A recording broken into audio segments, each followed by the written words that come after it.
interesting scenario. The coin has been tossed, and Smirin has the white pieces, and amazingly enough, Danny, this is a repetition of what happened in Moscow. The players were even after the first 2 games, and now again Smirin has the white pieces as he did then, Anand the black pieces, but if Anand draws the game, he wins the match. That's right, but Smirin has a time advantage, has a 1-minute time advantage to compensate for that. So it's all down to this game. Smirin opens with his favorite E4 move, and Anand playing symmetrically for the moment. Smirin lashing out with his pawn. So this is a typical opening that Anand uses. He's used it in many big-time competitions. He's won a lot of games with it. And now, just playing quickly, all he needs to do is draw, and he'll move on to the next round. Kasparov awaits the winner. So that's a slight surprise. Anand thinking about this move. Slightly unusual. Now, what's he going to play? I've never seen Anand so uncertain. It's incredible. He's spending a lot of time on his clock, and you have to remember that he's spotting Smirin a minute, and for him to be thinking this deeply, and it's only like the fourth move on the board. It's incredible. Smirin playing very cleverly here. Now, what's he going to do? Not thinking. I think this is unbelievable. He's almost spent a minute, 20% of his time for 4 moves. It's incredible, the uncertainty of this strong player. He clearly is a bit off form. He better get back in form, or else he's going to be out of this competition. He's under 4 minutes now. It's crazy. Come on, Vishy, make a move. Make a move. Madness. Come on. This is unbelievable. This is shocking.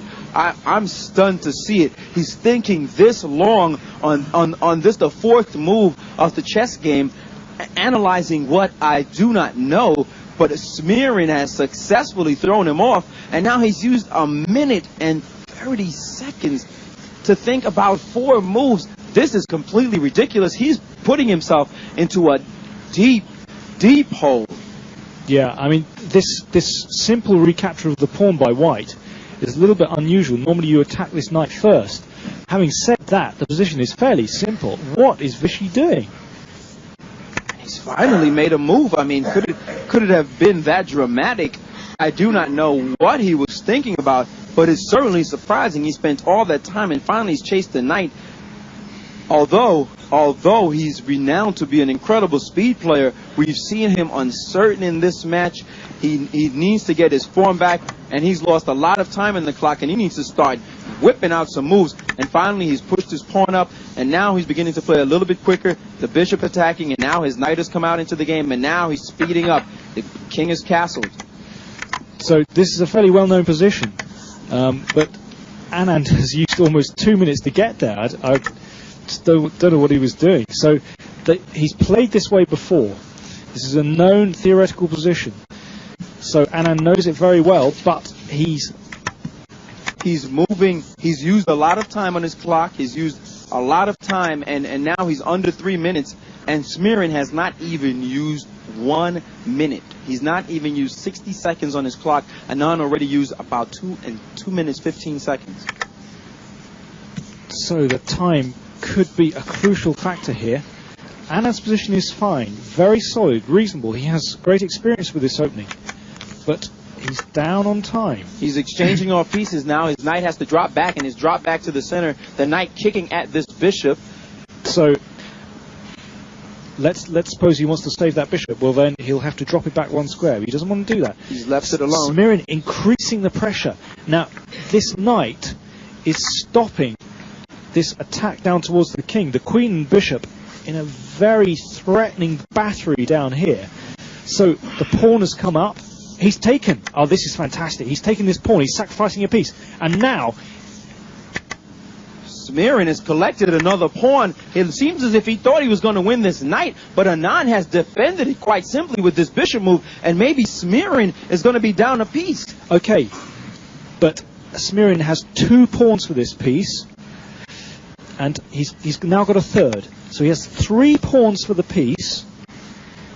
That's compensation itself. I can't help but think, though, that Anand up a piece is a lot more confident. He's starting to move like his old self. He's gotten the challenge, and he's going to try to meet it, moving much quicker, moving his king now off that dangerous deadly diagonal. He's put it in the corner, hiding it, and he has a piece. But as you said, Danny, 3 pawns for it is what White has. Yeah, but I mean, I would prefer White's position here, definitely. And at least Anand has something to go for now. It's fairly clear where his chances lie. So he's down on time, but he's got something to play for now. He's whipping off moves. There's suddenly a pause in the situation. Look at Smirin's bishop. Despite being a piece down, he has some healthy bishops sitting in the middle of the board, and he's attacking a pawn, and Anand has ignored it. This is why they call this a shootout. Both sides' guns come out blazing, and now making sure that no attack happens, and Anand has sacrificed the bishop in the middle, but of course he would gain that queen. And he sacrificed his rook for the bishop, and now he's attacking. He's attacking a rook and a queen. This is fantastic battle going on here. So the reason he's done that is to trade off pieces. There you go. He's just trading more pieces off the board. And it seems he's about to win not just 1 pawn, but 2. He's ripping a rook. No, in fact, he's only going to win 1 pawn, and he's up a piece. And Danny, this is like a quick turnaround, and Anand is just up a piece. Okay, he's up a piece, but he's taking a pawn. Fantastic. And he sacrificed his queen. Unbelievable sacrifice. Anand showing his form. So, at the start of this, Smirin had 3 pawns for the piece. Now he's only got 1. Vishy has a clearly winning position here. The only problem is time. He has about 1.5 minutes to try and win this game. Smirin has over 3 minutes.